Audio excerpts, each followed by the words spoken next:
The Law and Crime Network has recently dived into the whole Joshua Ziminski case, and they bring in their panel of expert lawyers to inform us of what the law says and what are the possibilities that Joshua Ziminski could get off.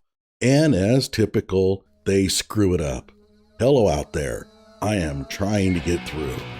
With his powerful brainwaves cradled in the warmth of reasoning, it's time for Johnny Walker Dredd to straighten you out on a thing or two. Emanating all the way from exciting Las Vegas, Oklahoma, it's the Johnny Walker Dredd Show. We're going to bring in a couple of guest lawyers for them to offer us their expert opinion. Let's start off with a lead in here, though, and then we'll get to the fun. Joshua Ziminski faces several charges related to the riots in Kenosha. Prosecutors say he set a dumpster on fire one night and also fired one shot in the air. He's also charged with obstructing an officer. Ziminski can be seen in videos from live streamers who were recording that night. Kyle Rittenhouse's defense claimed at his trial that Joshua Ziminski instigated the confrontation between Rittenhouse and Joseph Rosenbaum. Rosenbaum is the first man that Kyle Rittenhouse shot that night.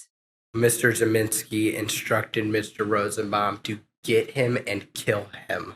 That's what I heard. Rittenhouse testified he feared for his life and that Rosenbaum chased him, as seen in drone video. After he throws the bag and he continues to run, he's gaining speed on me. A gunshot is fired from behind me. Prosecutors say Ziminski fired that one shot in the air seconds before Rittenhouse shot Joseph Rosenbaum 4 times. Nice work, Joshua. You got your friend killed. How do you sleep at night?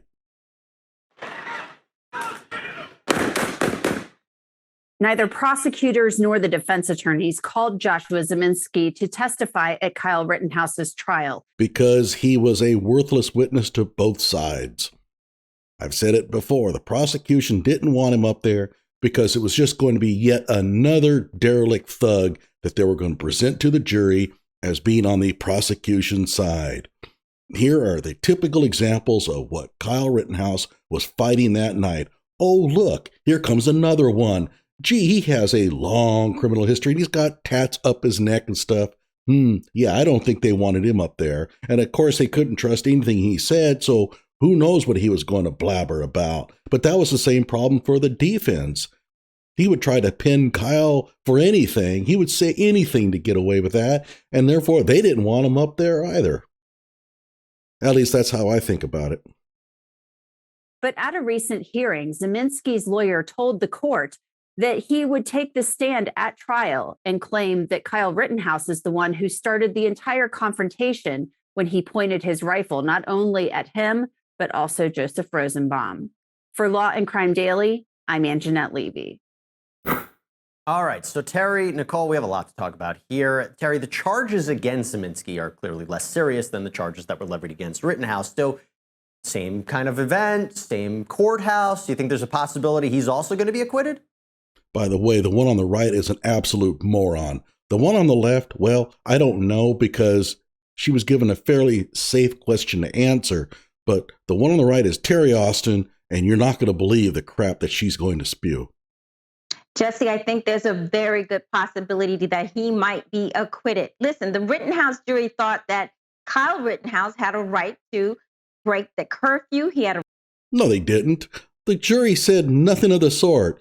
The curfew violation was dropped. It was dismissed, and both the prosecution and the defense went along with that. Where in the hell has she been? Did she not watch the actual trial?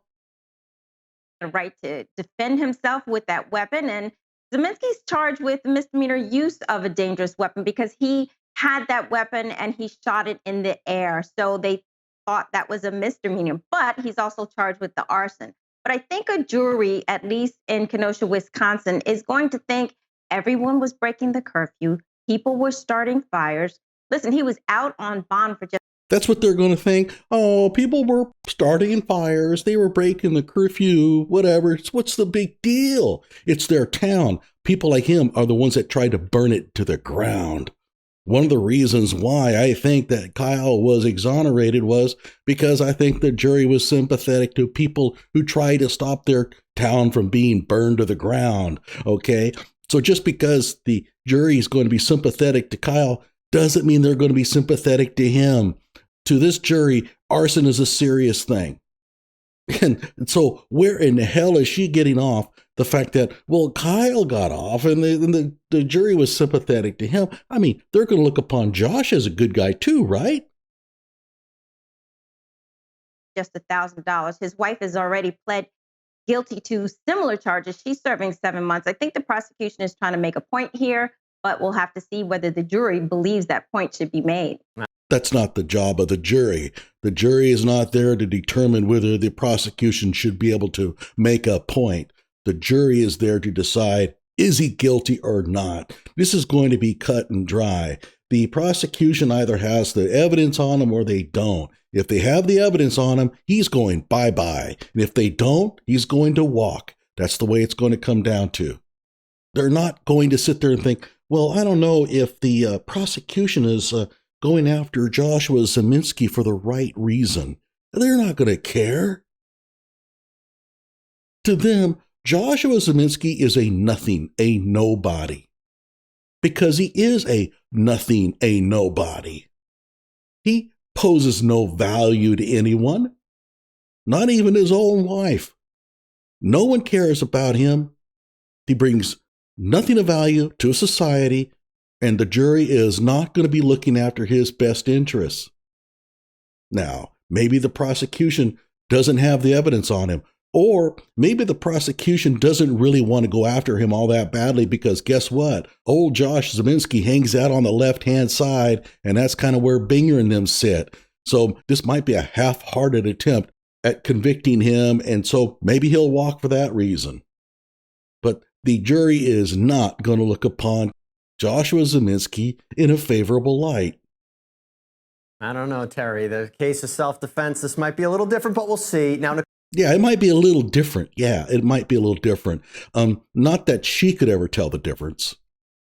Oh, and by the way, let's take a look at her background because she is a guest lawyer on this show. My God, they're going to bring in people who really, really know criminal law. The ones that are the experts that can look at the issues of arson and self-defense and use of guns and things like that and say, I think he has a chance of being convicted or not, huh? Let's take a look at her background.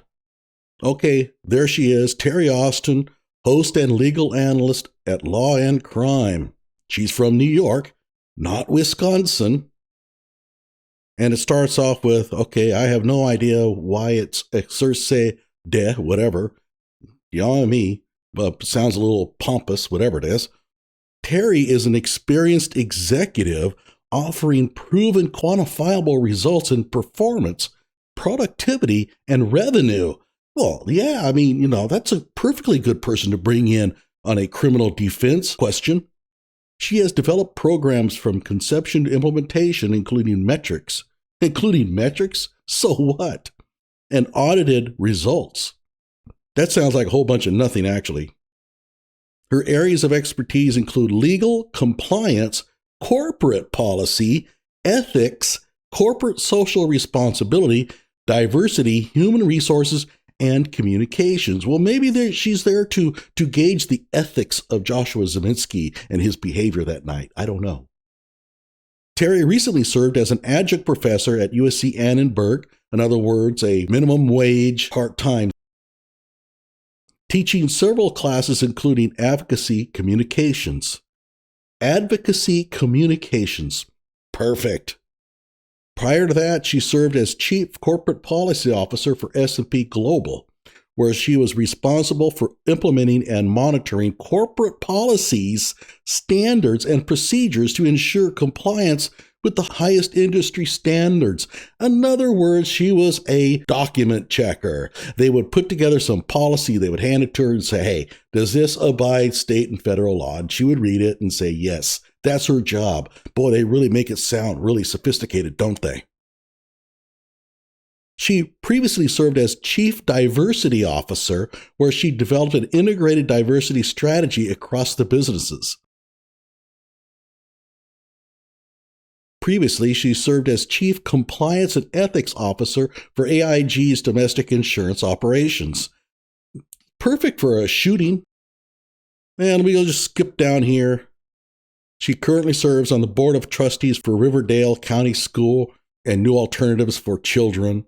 Serves on multiple boards, Women's Sports Foundation and Girls Incorporated of New York City. Yeah. This is the person we need on this show to tell us, does Joshua Ziminski have a good chance of getting away with arson and illegal use of a gun?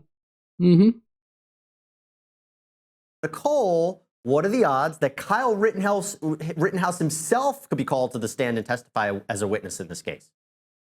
I think it's entirely possible. His trial is over and he now has no exposure unless they. I have a suggestion for you, Law and Crime Network. Send your guests a microphone.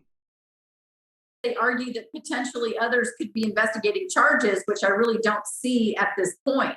So he no longer has that right to remain silent, if you will, because his case has concluded.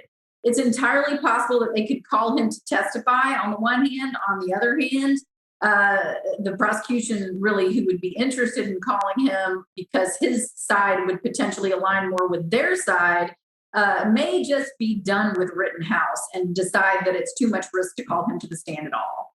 It would be interesting to see. That's the... Not really. So what? So what if Kyle Rittenhouse is called in to testify? He shows up. He gives his testimony, he leaves. What's the big whoop? Can somebody tell me why this is such a huge deal? I don't know. At any rate, Law and Crime Network, the one on the left, she's actually a criminal defense lawyer. I have no problem with her. That one on the right, though, is a moron. Quit inviting her on these shows. She doesn't know what the hell she's talking about. Like my video and subscribe to my channel.